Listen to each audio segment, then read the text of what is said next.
Saudara pendengar yang kami kasihi dimanapun Anda berada, kita bertemu kembali dalam acara Telaga, Tegur Sapa Gembala Keluarga. Acara ini diselenggarakan oleh Lembaga Bina Keluarga Kristen atau LBKK bekerja sama dengan radio kesayangan Anda ini. Saya Nicholas David akan berbincang-bincang dengan Bapak Pendeta Dr. Paul Gunadi, seorang pakar dalam bidang konseling. Perbincangan kami kali ini tentang mengapa susah melepaskan pasangan. Kami percaya acara ini pasti bermanfaat bagi kita sekalian. Dan dari studio kami mengucapkan selamat mengikuti. Bapak, setiap pasangan pasti akhirnya akan berpisah karena kita manusia yang fana. Melihat kenyataan ini, bagaimana kita bisa mempersiapkan diri menghadapi kepergian pasangan kita? Saudara sekalian, kematian adalah suatu kepastian. Walau kita tahu itu, tetap saja tidak mudah bagi kita untuk menerima kematian pasangan hidup. Sebaik apapun kita mempersiapkan diri, pada saat kita harus menghadapi perpisahan, kita tetap merasa seperti gelas yang jatuh, hancur, berkeping-keping. Pada akhirnya, tidak ada persiapan yang dapat menghindarkan kita dari kedukaan. Nah, jadi pertanyaannya adalah, jika kita tetap harus melewati kedukaan, apakah ada yang dapat kita perbuat untuk merelakan kepergian pasangan? Jawabannya ialah ada. Ada yang dapat kita perbuat. Nah, berikut kita akan membahas beberapa saran untuk menolong kita merelakan kepergian pasangan. Pertama, kita akan lebih rela melepaskan pasangan apabila kita telah memberi yang terbaik. Dengan kata lain, jika kita menyimpan penyesalan karena tidak memberi yang terbaik kepada pasangan selama hidupnya, besar kemungkinan kita akan mengalami kesukaran untuk melepaskan pasangan. Kita terus dirundung rasa bersalah sebab kita tidak lagi berkesempatan untuk memberi yang terbaik kepadanya.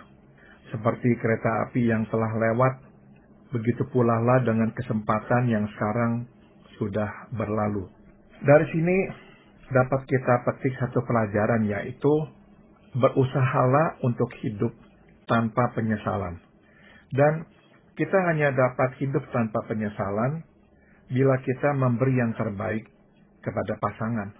Jadi semasa hidupnya, sayangilah pasangan. Dengan segera bereskanlah masalah. Jangan menunda-nunda dan jangan menyimpan dendam.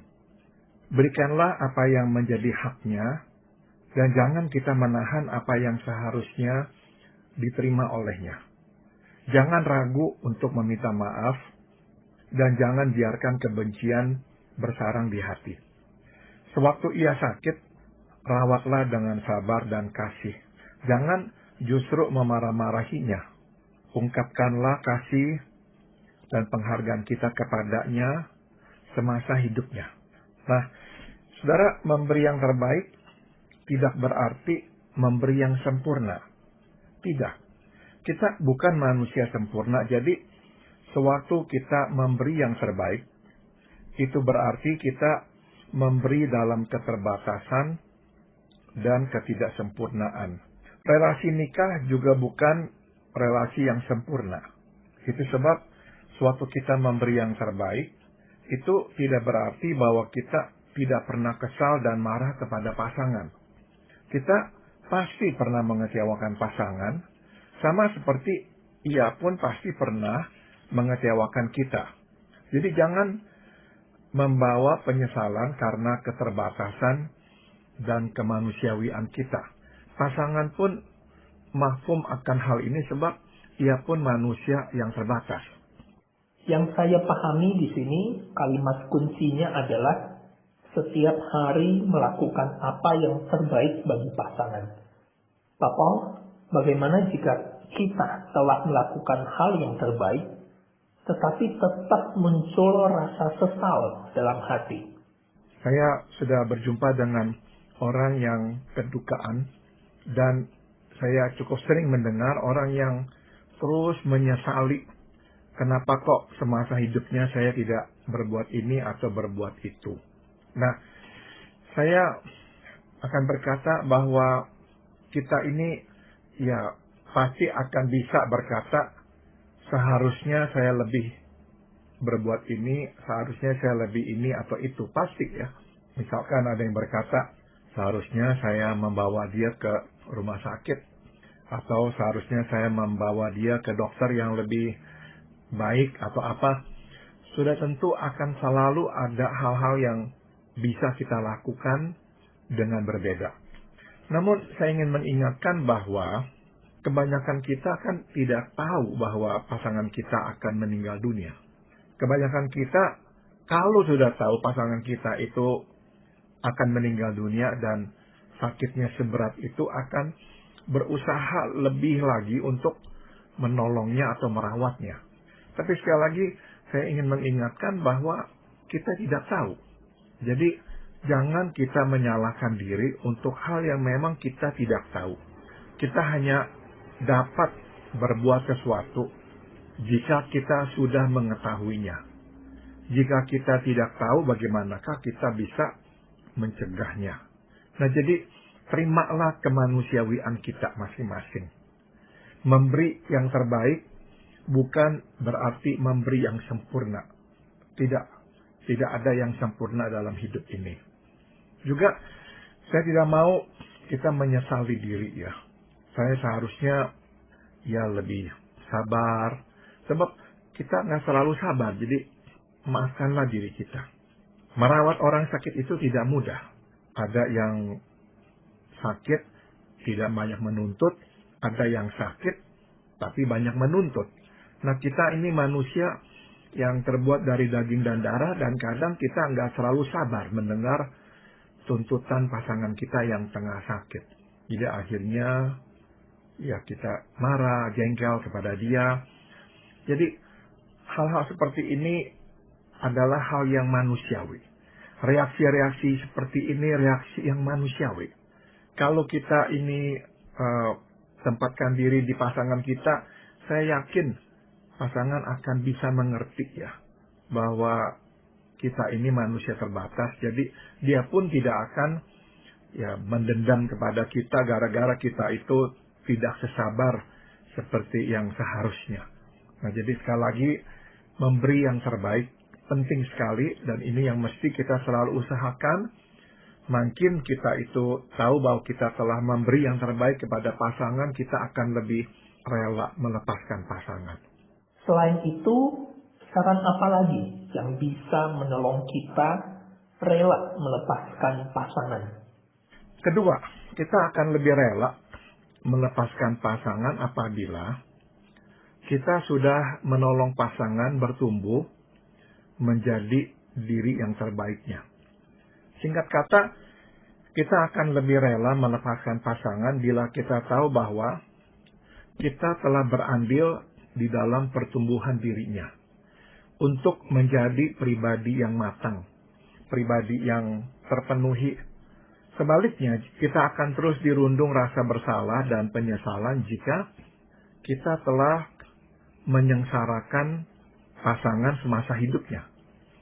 Jadi bukan saja kita tidak mendorongnya, memungkinkannya untuk menjadi dirinya yang terbaik, karena kita senantiasa menghalanginya, kita juga mungkin ya menghancurkannya.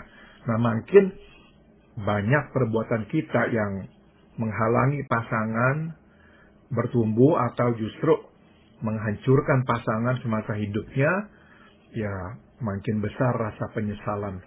Makin sulit kita berkata selamat tinggal kepada pasangan kita.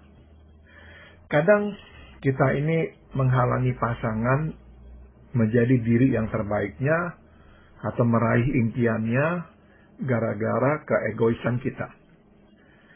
Kita ini nggak memikirkan pasangan, kita hanya memikirkan diri kita hanya memikirkan interest kita, impian kita mau menjadikan semua itu kenyataan, dan kita nggak memikirkan apa tuh yang sebetulnya didambakan oleh pasangan kita. Nah, pernikahan mengharuskan kita untuk tenggang rasa dan juga saling dukung, saling dorong, saling bantu. Sehingga masing-masing bisa menjadi diri yang terbaiknya. Bisa merealisasikan impian masing-masing, bukan impian kita saja. Nah, makin kita ini sadar bahwa kita sudah memikirkan kepentingan pasangan. Kita sudah berusaha memberi dia kesempatan meraih impiannya. Kita rela mengorbankan diri supaya dia bisa merealisasikan apa yang menjadi aspirasi dalam hidupnya. Nah, makin kita ini lebih bisa berkata selamat tinggal kepada pasangan. Karena sekali lagi kita tahu kita telah menolongnya menjadi diri yang terbaiknya. Nah, sekaligus kita juga sudah memberikan dia kesempatan untuk menjadi diri yang terbaiknya. Sehingga dia sendiri juga bahagia dengan hidupnya. Karena dia sudah menjadi diri yang terbaiknya itu. Nah, jadi makin kita ini menolong pasangan, mengalah, mengorbankan diri, memberi pasangan kesempatan menjadi diri yang terbaiknya, makin kita rela untuk melepaskannya pada waktu dia harus meninggalkan kita. Kesiapan kita untuk melepaskan pasangan ini tentunya perlu diiringi juga oleh kesiapan dari pihak pasangan kita juga. Hal yang ketiga yang dapat kita lakukan untuk lebih bisa rela melepaskan pasangan adalah kita tahu bahwa dia sudah rela dan siap untuk pergi.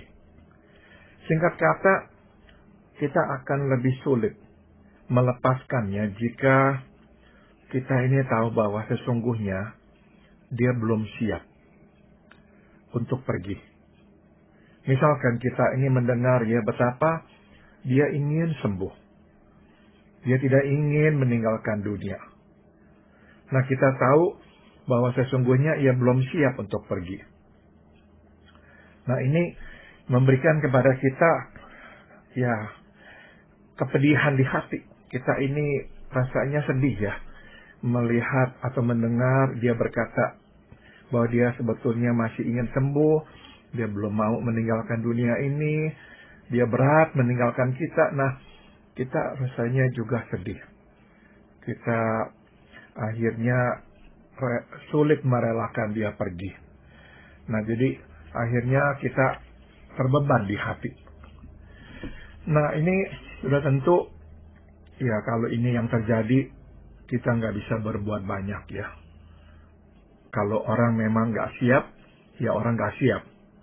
Kita hanya bisa mungkin mengingatkan dia untuk menyerahkan hidupnya kepada Tuhan dan menyerahkan hidup orang-orang yang dikasihinya kepada Tuhan. Jika Tuhan sudah memelihara hidupnya, Tuhan akan memelihara hidup orang-orang yang dikasihinya. Kita bisa mengingatkannya bahwa hidup tidak bergantung pada kita, tapi pada Tuhan. Nah, kita bisa mengatakan semua itu kepada pasangan supaya dia lebih siap untuk meninggalkan dunia ini dan mempercayakan orang-orang yang dikasihinya kepada Tuhan. Mungkin kita juga harus menolongnya untuk berdamai dengan hal-hal yang tidak dapat dia nikmati. Mungkin dia berkata, saya ingin bisa menikahkan anak saya. Saya ingin bisa melihat anak saya bersanding di pelaminan. Saya ingin bisa menggendong cucu saya atau apa Nah, kita mungkin dapat menolongnya berdamai dengan kenyataan dia mungkin tidak akan dapat melihat dan berpartisipasi dalam hal-hal yang dia impikan itu. Sudah tentu memang nggak gampang untuk berkata, saya nggak akan bisa berkesempatan menikahkan anak saya nggak akan bisa menggendong cucu saya atau yang lain-lainnya. Nggak gampang itu. Tapi ya kita juga harus berkata bahwa Tuhan, saya bersyukur akan hal-hal yang Tuhan sudah izinkan saya nikmati selama ini. Jadi kita bisa mengingatkan pasangan yang masih belum begitu rela untuk meninggalkan hidup ini, untuk mengingat kebaikan Tuhan di dalam hidupnya, untuk mensyukuri hal-hal yang sudah Tuhan berikan kepadanya sampai hari ini. Kalaupun akan ada hal-hal yang tidak bisa dinikmatinya atau dilakukannya semeninggalnya dia, katakan kepadanya bahwa biarkan, relakan. Sebab kita sudah menerima banyak dari Tuhan, kita sudah menikmati banyak dari Tuhan, kita patut mensyukuri apa yang sudah kita terima itu. Nah, kalau kita sendiri yang memang menghadapi kematian atau sakit penyakit yang berat, nah kita memang juga harus berdamai dengan hal-hal yang tidak bisa kita nikmati atau tidak bisa berbagian lagi. Kita harus juga mengingatkan diri kita bahwa saya bersyukur akan apa yang Tuhan sudah berikan. Saya nggak mau melihat ke depan, saya mau mensyukuri apa yang Tuhan sudah lakukan dalam hidup saya selama ini. Nah, makin kita bisa mensyukuri apa yang Tuhan sudah perbuat dalam hidup kita selama ini, makin kita dapat berkata, saya siap Tuhan, saya siap. Nah, ini yang kita bisa tekankan kepada pasangan atau kepada diri kita ya, sewaktu kita memang menghadapi kematian. Dan sudah tentu kita bisa juga mengingatkan pasangan atau diri kita bahwa kita bukannya meninggalkan hidup dan masuk ke dalam kehidupan yang lebih buruk. Oh tidak, kita akan meninggalkan hidup. Tapi kita akan masuk ke dalam kehidupan yang lebih indah. Apapun yang indah yang kita sudah nikmati selama ini, bersama dengan Tuhan, nanti waktu kita meninggal dunia dan bersamanya di sorga, kita akan dapat menikmatinya. Tapi dengan justru intensitas yang lebih indah lagi. Ya, hidup bersama dengan Tuhan di dunia ini indah. Hidup bersama Tuhan di sorga akan lebih indah lagi. Jadi, ingatkan pasangan bahwa bersama dengan Tuhan di dunia sudah begitu indah. Apalagi bersama dengan Tuhan di sorga akan jauh lebih indah lagi. Hidup bersama Tuhan di dunia ini tentu indah, apalagi kehidupan di surga nanti. Saran lainnya yang Pak Paul bisa berikan agar kita rela melepaskan pasangan? Yang keempat, atau yang terakhir, kita akan lebih rela melepaskan pasangan apabila kita percaya dan menerima bahwa kematian pasangan berada di dalam rencana Tuhan, bukan berada di luar rencana Tuhan.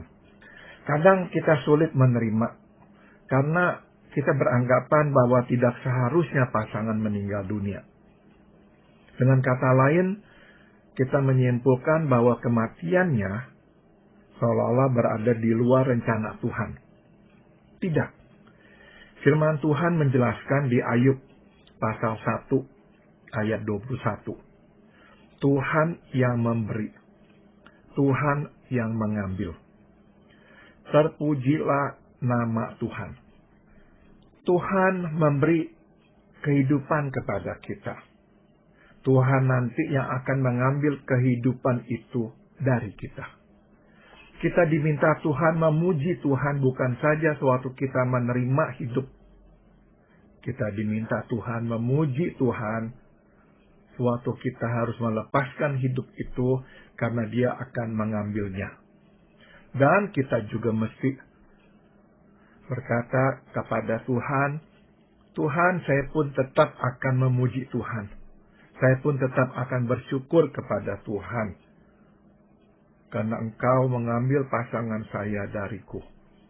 Kita hanya dapat mengatakan begitu kepada Tuhan kalau kita bisa berkata, kematian pasangan kita ada dalam rencana Tuhan, bukan di luar rencana Tuhan. Saudara, memang kalau kita hanya melihat situasi seputar perginya pasangan kita, kita akan sulit untuk bisa berkata ini ada dalam rencana Tuhan. Misalnya, saudara, pasangan kita itu meninggal karena kecelakaan. Akan sulit buat kita berkata ini dalam rencana Tuhan, sebab kita ini mengkategorikan kecelakaan sebagai cara untuk kita meninggalkan dunia yang tidak begitu baik, tidak begitu dapat kita terima.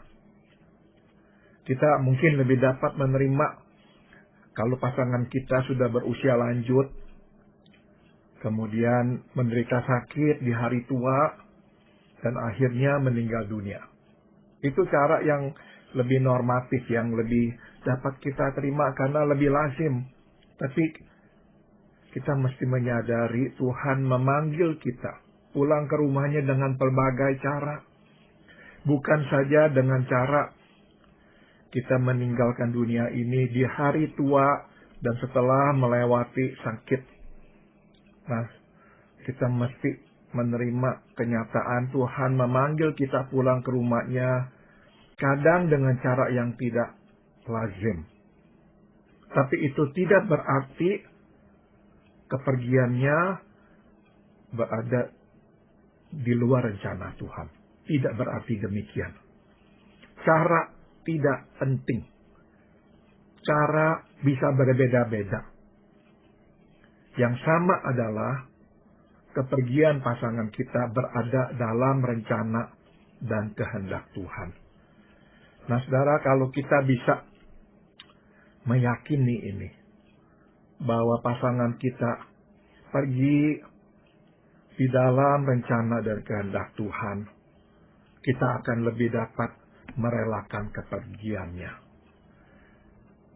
Nah, satu bagian yang penting juga yang berkaitan dengan hal ini adalah kita juga mesti berkata bahwa kesendirian kita ditinggal oleh pasangan juga berada dalam rencana Tuhan.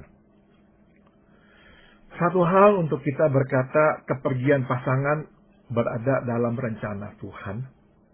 Hal yang lain kita berkata kesendirian saya atau penderitaan saya akibat ditinggal pasangan juga berada dalam kehendak dan rencana Tuhan. Saya mengerti ini tidak mudah. Tidak mudah. Jarang saya mendengar orang berkata bahwa hidup saya setelah ditinggal pasangan makin membaik. Saya kira itu kalaupun terjadi tidak terlalu sering. Bila kita menikmati kehidupan yang indah bersama pasangan, ditinggal oleh pasangan, akan membuat kita susah. Nah, itu sebab penting bagi kita untuk dengan iman berkata, Tuhan, jika Engkau mengambil pasanganku dalam kehendak dan rencana-Mu, itu berarti kesendirian saya sekarang, kesusahan saya sekarang karena hidup sendiri tanpa pasangan juga berada dalam rencana dan kehendak Tuhan. Nah, jadi kita mesti menerima kehendak dan rencana Tuhan dalam hidup kita secara utuh. Baik kepergian pasangan maupun kesendirian kita akibat ditinggal pasangan.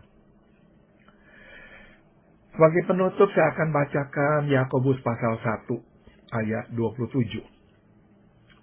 ibadah yang murni dan tak bercacat di hadapan Allah Bapa kita ialah mengunjungi yatim piatu dan janda-janda dalam kesusahan mereka dan menjaga supaya dirinya sendiri tidak dicemarkan oleh dunia.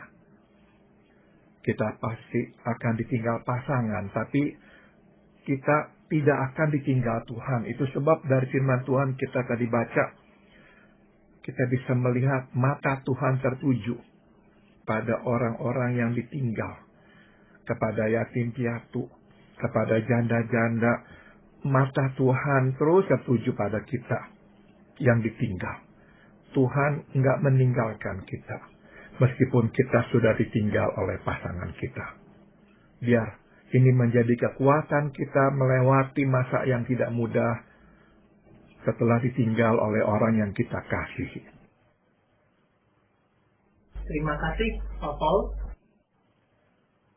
Pendengar sekalian, Bapak Pendeta Dr. Paul Gunadi telah menyampaikan 4 saran yang dapat kita lakukan dalam upaya kita merelakan kepergian pasangan. Pertama, kita perlu lebih rela ingatkan